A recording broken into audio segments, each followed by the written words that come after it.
Hello, and welcome to the Blackstone Solicitors channel.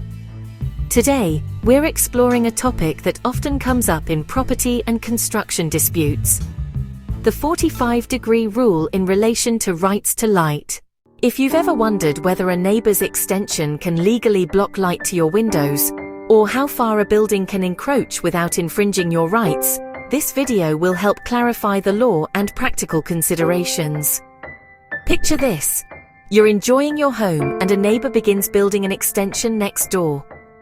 Over time, your windows receive less natural light, casting shadows over your kitchen, living room, or garden. Naturally, you wonder whether the new building can proceed, or if it infringes on your legal rights. This is where the 45-degree rule comes in. The 45-degree rule is a widely used guideline in property law to assess whether a proposed building will materially affect the amount of light reaching an existing window. While not an absolute legal requirement, it is a practical method employed by surveyors, planners, and courts to evaluate potential infringements on a right to light. The concept of rights to light is rooted in the Prescription Act 1832, which allows property owners to claim legal protection if a window has received uninterrupted natural light for at least 20 years.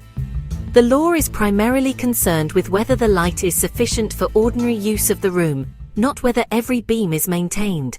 The 45-degree rule works like this. A line is drawn at a 45-degree angle from the center of a window, extending horizontally and vertically.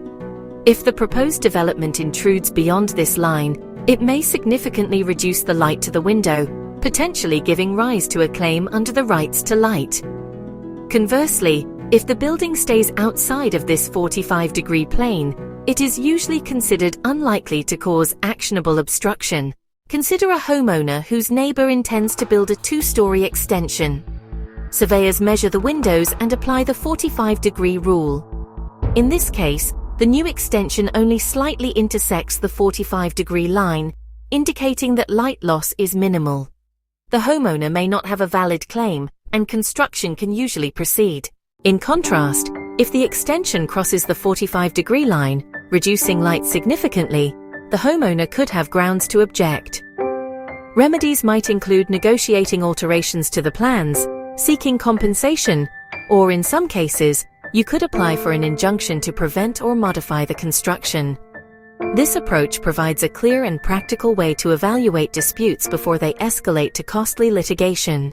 This is where specialist solicitors, like us at Blackstone, become essential.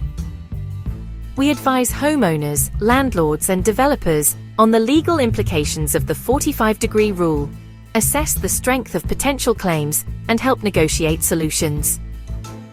Acting early can prevent disputes from escalating, protect property values, and save both time and money. In summary, the 45-degree rule is a practical tool for assessing potential infringements on rights to light.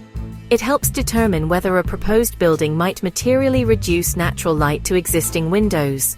While not a strict legal requirement, it is widely recognized in surveys, planning applications, and legal disputes. At Blackstone Solicitors, we help clients navigate rights to light, property disputes, and construction law. If you're concerned about a neighbor's development or want to understand your rights under the 45-degree rule, get in touch with our team. We'll guide you through the law, assess your options, and help protect your home or investment. Thank you for watching. For more insights on property law, construction law, and neighbor rights, don't forget to subscribe to our channel and stay informed about your legal protections.